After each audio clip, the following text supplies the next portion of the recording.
Salve, rapaziada, estamos aqui no aeroporto do Galeão, onde em instantes o zagueiro Carlos Cuesta vai desembarcar aqui no Rio de Janeiro para assinar em definitivo com o Vasco da Gama. Carlos Cuesta aí, novo reforço aí do Vasco aí, vai ser o nosso zagueiro aí pela direita, jogador contratado por empréstimo junto ao Galatasaray da Turquia, depois de uma situação aí que o zagueiro havia fechado com o Spartak, né? Aí acabou que o negócio melou e no fim das contas o Vasco reativou o negócio com o atleta que está chegando daqui a pouco no Rio de Janeiro e vai falar pela primeira vez como jogador do Vasco da Gama e vamos trazer para vocês agora neste giro com exclusividade as primeiras falas de Carlos Cuesta como jogador do Vasco da Gama. Confira. Descendo aí na tela, novo jogador do Gigante da Colina, do Vasco da Gama, colombiano. E a gente vai fazer aqui, o Jonathan vai fazer a perguntinha. Zagueiro do Vasco, colombiano. Boa noite, Carlos Cuesta. Seja bem-vindo ao Rio de Janeiro, ao Vasco da Gama. Queremos saber a sua expectativa para a sua chegada ao Vasco, também se você se encontra bem, como é que você está? Obrigado. Sí, buenas noches. Yo estoy bien, es lo primero que sepan que estoy bien. Estoy feliz de venir al Río, de estar aquí para concretar todo con Vasco y espero que sea muy rápido para poder estar entrenando. Tá bom, gente, obrigado. É isso daí. Aí, ó.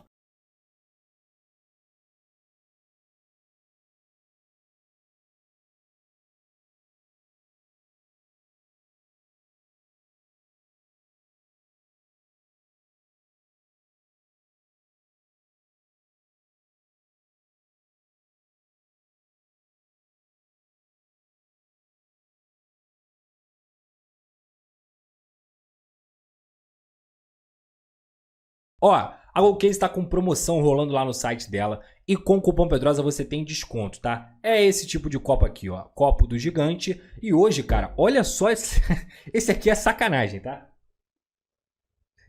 Sabe qual é o nome desse copo aqui? É o Verret, filho. Olha o tamanho dele, doidão. Olha esse copo, mano, térmico. Aí, ó, com tampinha. Você abre aqui, ó. Bebe água aqui de boa. É coisa linda, na GoCase, personalizado, tá? Com a resposta histórica. E a GoCase, cara? Além disso tudo que eu falei, a GoCase tem vários produtos lá, tá? Não tem só produto de time. Tem vários times. E, obviamente, você é vascão. Você vai querer ter um copo parecido com o meu, bonitão assim, ó. Irado. Mas também tem produtos normais, tem marmiteira, tem mochila, tem mala, tem tudo. A GoCase é uma marca completa, licenciada do Vasco da Gama. E com o cupom Pedrosa, você tem a oportunidade de garantir o desconto também. Clica no link da descrição ou também no QR Code que está aqui na sua tela e que fica passando aqui no canal do Pedrosa, GoCase. Lembrando, você me ajuda, ajuda o Vasco e ajuda a GoCase também, utilizando o cupom Pedrosa, beleza? E além disso, claro, a nossa grande parceira KTO. Um beijo pra KTO, tamo junto. Só clicar aqui na tela, aqui no QR Code, para você fazer seu jogo, sempre com muita responsabilidade. É proibido para menores de 18 anos e não é para jogar o que você não tem, pelo amor de Deus. Não vai jogar a conta de luz, não vai jogar, é para brincar, para você se divertir, é dinheiro sobrando. Se você tiver um dinheiro sobrando e quiser fazer uma brincadeira, vá lá na KTO e utilize também o cupom Pedrosa lá na KTO, beleza?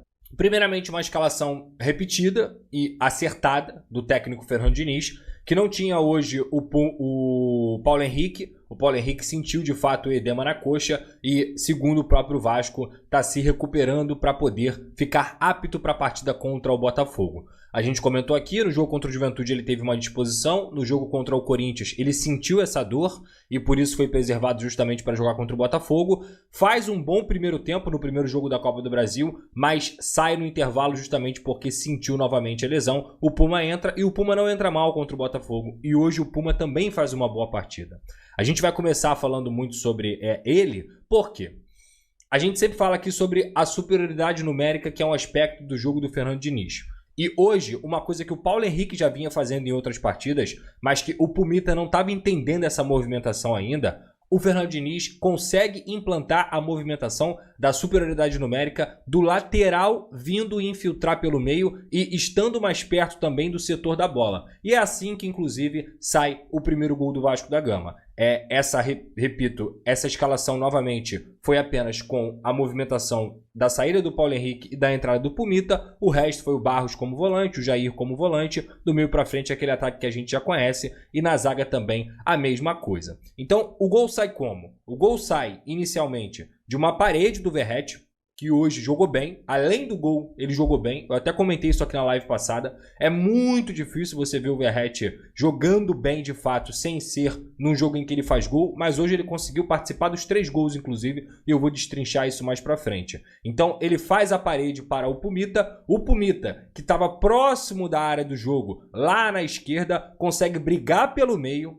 Ser importante nessa briga pelo meio. Ele acha o Ryan. E o Ryan, que geralmente abre essa bola para bater de canhota, ele consegue, naquele momento ali, ter a leitura da jogada da ultrapassagem do Pumita Rodrigues. Quando o Pumita Rodrigues faz a ultrapassagem, o Ryan traz o marcador, dá o passe no Pumita, e o Pumita, que tem diversas deficiências defensivas, que é muito fraco defendendo, mas atacando, ele sempre se mostrou um jogador que participa de gols, que tem momentos importantes. E mais uma vez ele consegue achar ali uma assistência para o Nuno Moreira. E esse é chover no molhado falar sobre esse português que eu elogio desde o momento que ele chegou e que ele vestiu a camisa do Vasco da Gama, e que não me surpreende em nada.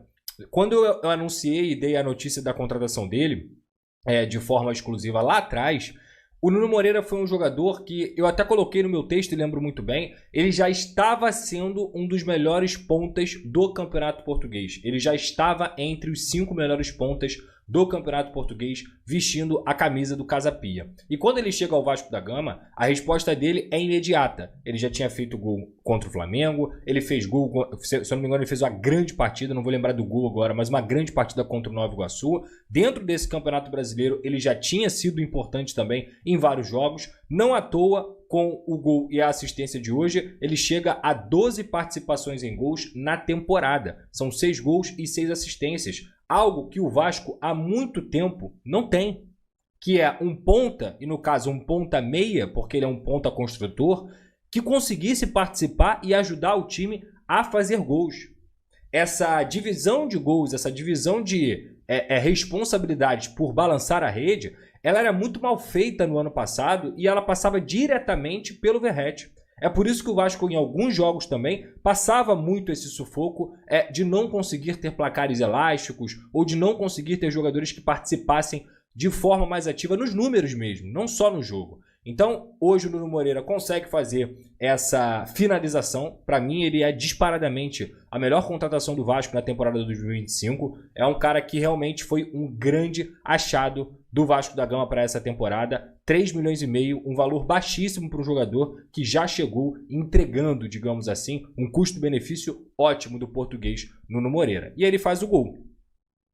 A partir dali, o Vasco, teoricamente, ele perde um pouco do controle da partida, mas é totalmente normal, porque eu sempre falo isso aqui, gente. Por mais que a gente queira que o nosso time controle todas as fases do jogo, o jogo ele é feito de momentos. Então o Sport, depois de ter tomado 1-0 fora de casa, ele vai sair, ele vai se assanhar um pouco mais, ele vai tentar. Claro que o Sport também está pressionado por tudo que tem acontecido, uma torcida que até conseguiu encher a Ilha do Retiro, mas sabe também da situação do time, e aí o Sport veio para cima de alguma maneira. Porém, cara, quem realmente torna o jogo mais difícil para o Vasco é a arbitragem do senhor Rafael Claus. E, cara, para vocês verem como eu tento ser um pouco mais equilibrado, eu tento ser mais equilibrado falando de arbitragem aqui no futebol brasileiro, que eu falo no programa, por exemplo, e eu falei aqui na live até na última partida. Eu acho que o que aconteceu na quarta-feira do Daronco não ter dado aquele pênalti e tudo mais, ele não é um escândalo, tá? Ele não era um escândalo, a questão do pênalti do Marlon Freitas. Se você acha que foi, tá tudo bem. Se você acha que não foi, tá tudo bem também, porque você tem interpretações que você pode concordar de um lado e de outro. O que aconteceu hoje, dentro da Ilha do Retiro, é um escândalo. É um escândalo. É uma das piores arbitragens que o Vasco teve no ano de 2025. E olha que não são poucas. Porque o Rafael Claus faz o Sport conseguir voltar para o jogo. Aquele pênalti ali, ele é completamente inexistente. Ele é uma vergonha, por sinal. Ele é uma vergonha principalmente para um Rafael Claus que muitas vezes é rigoroso quando o jogo está acontecendo, deixa de marcar faltas, acha que aqui é a Premier League. O problema é que ele não entende que, apesar de ser bom você deixar o jogo rolar, isso não quer dizer que as faltas não precisam ser marcadas. E aí, várias faltas de jogo que ele deixa de marcar quando a bola está rolando, que foram muito mais intensas, e eu vou citar uma aqui, grave, que foram muito mais intensas do que o pênalti que ele marcou, e ele não marca. O pênalti que ele marcou é uma afronta. É para a CBF olhar o pênalti e falar assim, gente, tudo isso aqui não pode acontecer. Esse tipo de lance é o tipo de lance que não pode acontecer. Logo o Rafael Claus, que é um técnico rigoroso, e faz esse tipo de bizarrice para mim. É bizarro. Aquilo ali não é pênalti de forma alguma. E pior, o VAR também não chamou para corrigir. Contra o Fluminense, e no jogo do Bahia e Fluminense, o Rafael Claus também ia marcando um pênalti inexistente. Só que o VAR chamou para corrigir. O braço estava grudado do jogador do Bahia e de fato aquilo ali não foi pênalti. E o VAR chamou para corrigir a besteira que ele ia fazendo. Hoje não teve VAR para corrigir. E é o pênalti que faz o Sport voltar para a partida. A partir do momento que o Sport empata o jogo, cara, logo depois tem uma falta criminosa no Jair. Uma tesoura em cima do Jair, que inclusive faz o Jair sair de campo. Faz o Jair sair lesionado. Na frente do Rafael Claus, na cara do Rafael Claus. E ele não teve a pachorra e a coragem de marcar a falta. Uma falta de cartão amarelo. Uma falta grave. Uma falta que tirou um jogador importante do Vasco, um cara que estava crescendo do time. E que mais uma vez interferiu dentro da partida. E ele não conseguiu marcar nem a falta. Uma tesoura que foi muito mais falta, inclusive, do que o pênalti que ele marcou em cima do jogador do Sport.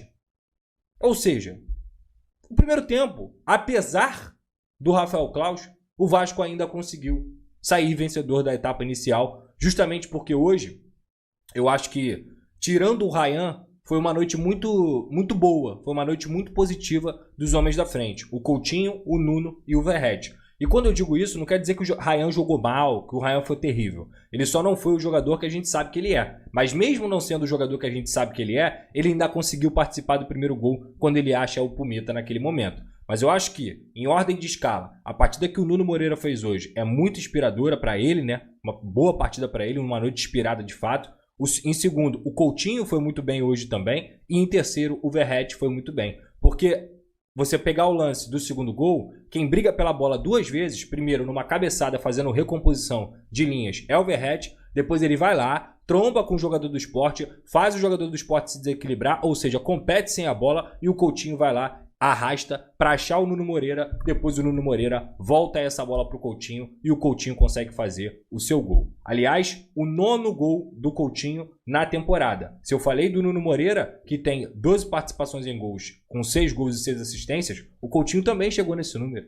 O Coutinho marcou 9 gols e deu 3 assistências nessa temporada. Ou seja, a dupla Coutinho e Nuno participaram já de 24 gols do Vasco em 2025. E o Vasco fez 65 gols ao todo nessa temporada. Então são números bem relevantes desses dois jogadores que, obviamente, alternam entre grandes jogos e jogos nem tão bons, jogos ruins às vezes, que fisicamente sofrem também, porque eu acho que eles conseguem render muito bem por 60 minutos, mas que quando eles estão bem, eles conseguem fazer uma dupla muito positiva para o Vasco da Gama. Quando eles estão bem, o Vasco é um time que consegue encontrar outra maneira de jogar.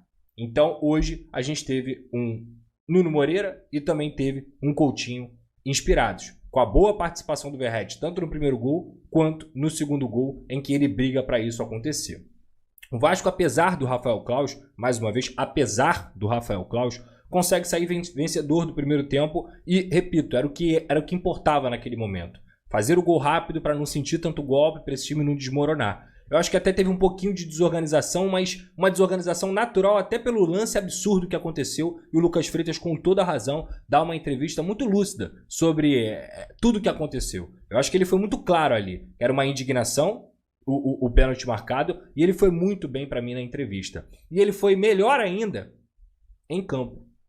Assim, eu sempre falei aqui, eu acho o Lucas Freitas um zagueiro ok. E eu acho ele realmente ok. Ele não é nem muito bom e ele nem é muito ruim. Eu acho que ele é um zagueiro ok para você ter no elenco. Só que hoje ele fez uma partida muito boa. Muito boa. Ele não só faz uma partida boa defensivamente, porque ele salva o gol do empate que o Vasco ia tomar, o 3-3, mas ele também sofre o pênalti e vai bem nos duelos em que ele foi exigido.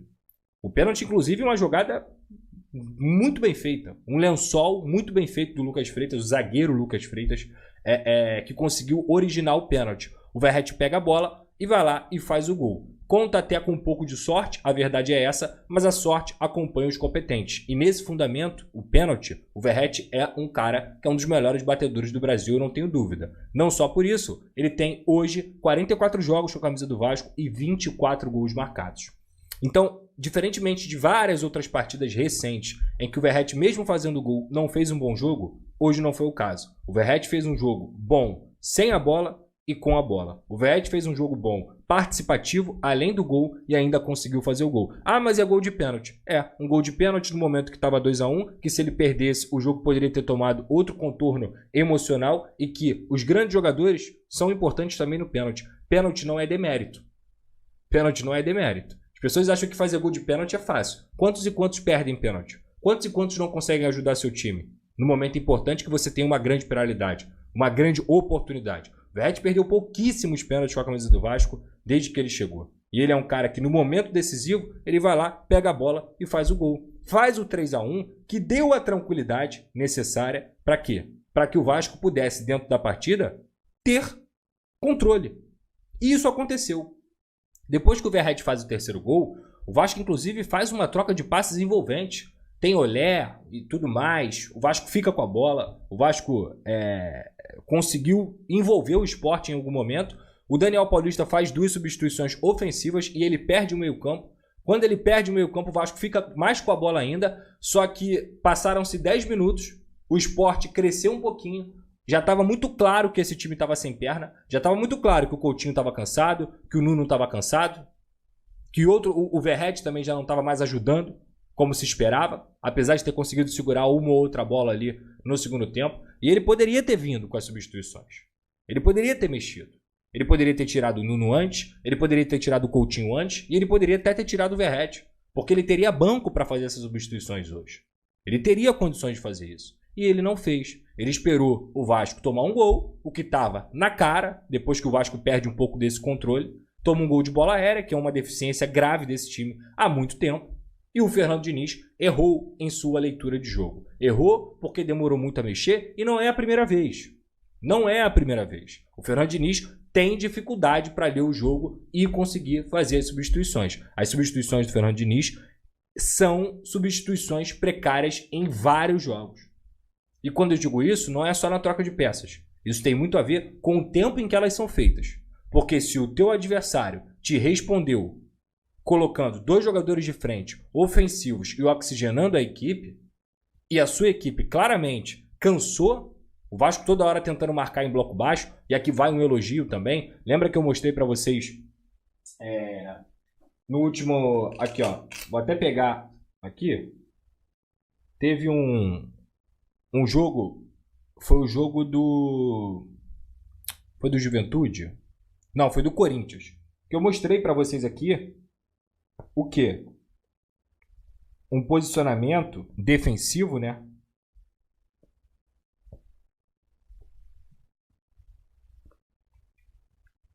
Que é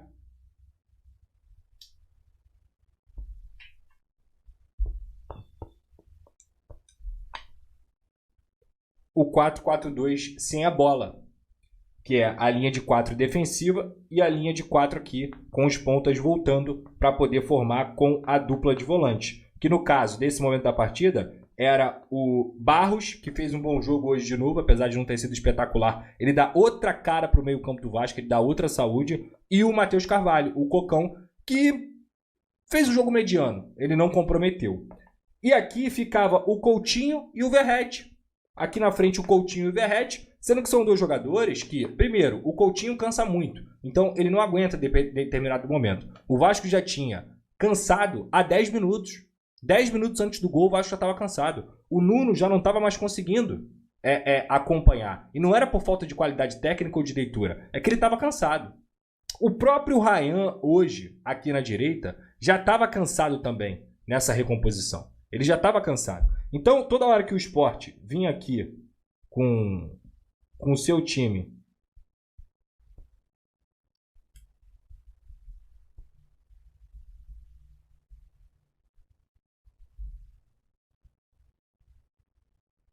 para fazer balanço, e ele vinha, balançava para cá, e aí esse acompanhamento do Vasco, ele estava sendo mal feito, justamente por causa do cansaço. Então as bolas estavam entrando. Aí, quando toma o gol, ele vai mexer. Depois que toma o gol, ele vai mexer. Aí depois que ele mexe, ele coloca o David, que consegue recompor ali na segunda linha muito melhor do que o Nuno Moreira, e ele coloca também o Matheus França, para poder fazer o papel do Coutinho. Só que, na verdade, o Matheus França não fez o papel do Coutinho. Ele fez um papel de um segundo atacante alternando com o Verratti, tá? E aí, quando ele faz esse papel de segundo atacante alternando com o Verratti, o Ryan continua fechando na segunda linha.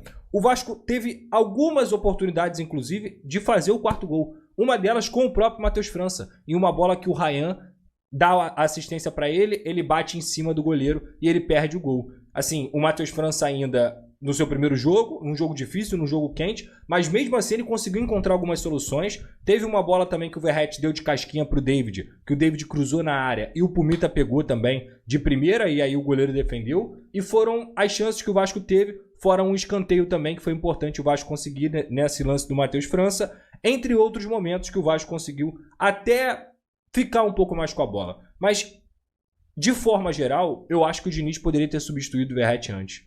Não que o Verratti estivesse fazendo um mau jogo, nada disso. Mas eu acho que ele já tinha cansado. E quando ele estava cansado, você também percebia que ele estava com um problema na costela por causa da porrada que ele tinha tomado. Então era melhor botar um jogador de velocidade, na minha humilde visão, para você sofrer menos. Porque eu acho que o Vasco hoje, o principal problema foi ter sofrido desnecessariamente. O jogo estava sob controle. A falta de leitura do Diniz fez com que o jogo ficasse aberto novamente. Então,